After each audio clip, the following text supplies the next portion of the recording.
Fala Físio, tudo bem com você? Seja muito bem-vindo a mais um vídeo aqui no canal no YouTube. Hoje eu vou explicar uma coisa que eu acho muito importante para que você seja assertivo na hora de aplicar técnicas de terapia manual voltadas à mobilização passiva, movimentos acessórios, como técnicas de Maitland, Kaltenborn.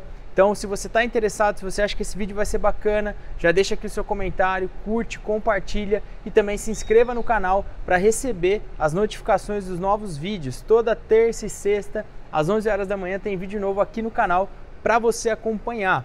Lembrando, se tem uma maneira de você contribuir para o nosso canal, contribuir para o conteúdo que a gente oferece para vocês aqui, é literalmente curtindo, compartilhando e se inscrevendo no canal, beleza? Vamos lá então falar de mobilização passiva dentro de terapia manual. Primeiro ponto que eu quero lembrar para vocês, uma dúvida muito comum, as pessoas, os alunos perguntam, né? Ah, mas eu posso fazer mobilização em pacientes recém-operados, principalmente no ombro? O pessoal me pergunta, fala, olha, depende do custo-benefício. Você tem certeza de que você consegue aplicar aquele grau 1 ou 2, que são os graus mais indicados para queixas dolorosas, em amplitudes menores de mobilidade na articulação? Se você tiver certeza que dá para fazer nesse grau, que você está dominando a técnica, tudo bem, isso pode ser viável, pode ajudar o seu paciente. Agora, se você não tem certeza, você não domina, você não está bem claro na sua cabeça o que é um grau 2, o que é um grau 3, principalmente esses são mais próximos, isso pode trazer mais malefício do que benefício. Então, é isso que eu quero explicar aqui para vocês. Vamos colocar aqui como se esse primeiro risco aqui, ó, ele representasse a amplitude total de uma articulação.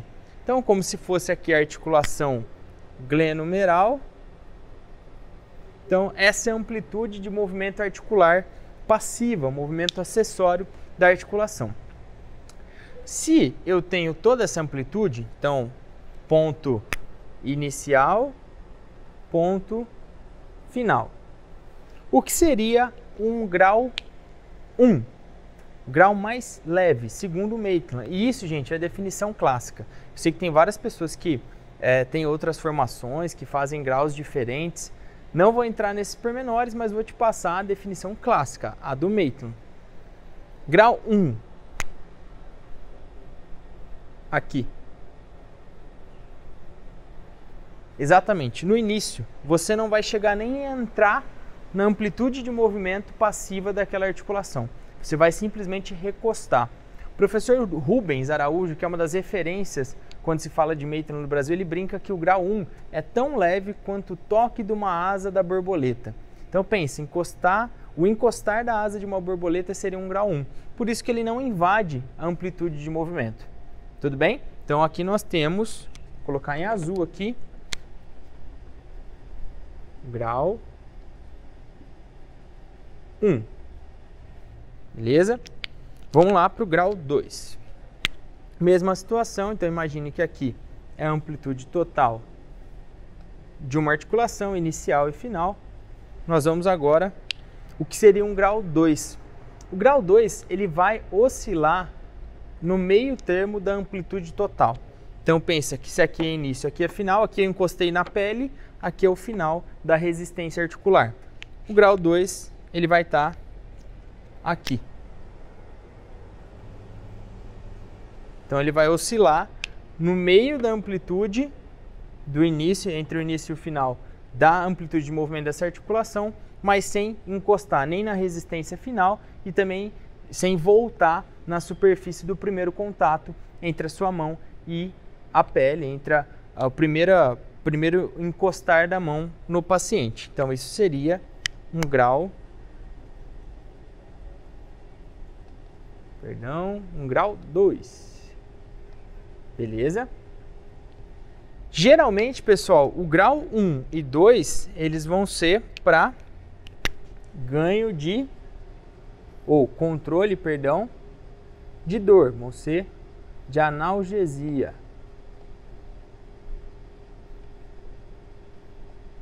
Essa é a principal função do grau 1 e do grau 2, beleza? Então, lembrando, grau 1, toque da asa da borboleta, o grau 2 oscilando dentro da amplitude sem chegar no limite e no começo, no fim e no início.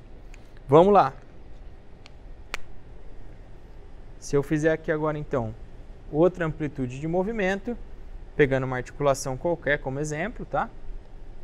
Inicial e final. O que seria um grau 3? O grau 3, ele vai percorrer toda a extensão, toda a possibilidade dessa articulação, do início ao final, do primeiro contato até a primeira resistência articular. E como que isso vai acontecer? Você precisa ir o mesmo tanto que você vai voltar. Eu vejo muita gente quando está aprendendo mobilização, né, vai tentar o grau 3, a pessoa só empurra, ela só vai para frente, ela não deixa a articulação retornar. Então aí vira mais um grau 4, um 4 menos, tudo bem? Então oscila tanto que você vai ou tanto que você volta. Eu sempre conto essa história. Quando eu estava na primeira clínica que eu trabalhei, às vezes eu fazia mobilização de frente para a janela e era veneziana.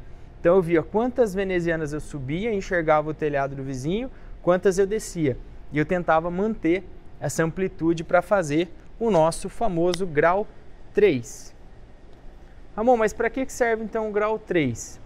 O grau 3 ele também pode trazer um benefício de alívio, né, de analgesia, mas a principal função dele, junto com os próximos, né, vou até fazer maior aqui, ó, para ganho de ADM. Isso mesmo, vou conseguir ganhar mobilidade na maioria das vezes que eu implementar do grau 3 em diante. Pessoal, já o grau 4, então, se eu pegar o mesmo raciocínio aqui, início e fim, aí nós vamos encontrar onde está o fim da amplitude da resistência fisiológica e vamos oscilar daqui em diante, ou respeitando melhor a resistência final. Resistência final fisiológica, lembra, é mobilização. Aqui eu vou sim ganhar muito mais ADM, mas também se o paciente apresentar, por exemplo, uma dor nesse ponto, antes da resistência final do movimento fisiológico, eu posso fazer o que a gente chama de grau 4 menos, onde eu vou parando onde a dor inicia para que eu possa ir tendo analgesia e assim eu vou ganhando amplitude, vou avançando. Então tem essas duas opções para o grau 4. E por último, o grau 5, inicial, final. O grau 5 vai ser a manipulação. Aí eu tenho um estímulo suprafisiológico, eu vou no limite anatômico, eu ultrapasso essa barreira final. Essa opção também existe na técnica do Maitland, por exemplo. Então são variações que você pode encontrar aí dependendo da técnica de mobilização. Chega a ser essa manipulação no nosso grau 5. Pessoal, espero que vocês tenham gostado dessa aula explicando aí todos os graus. Vocês podem rever de novo, compartilhar. Mais uma vez, não se esquece de se inscrever e ativar as notificações para receber as novidades aqui do canal. Até o próximo Fala Físio. Valeu!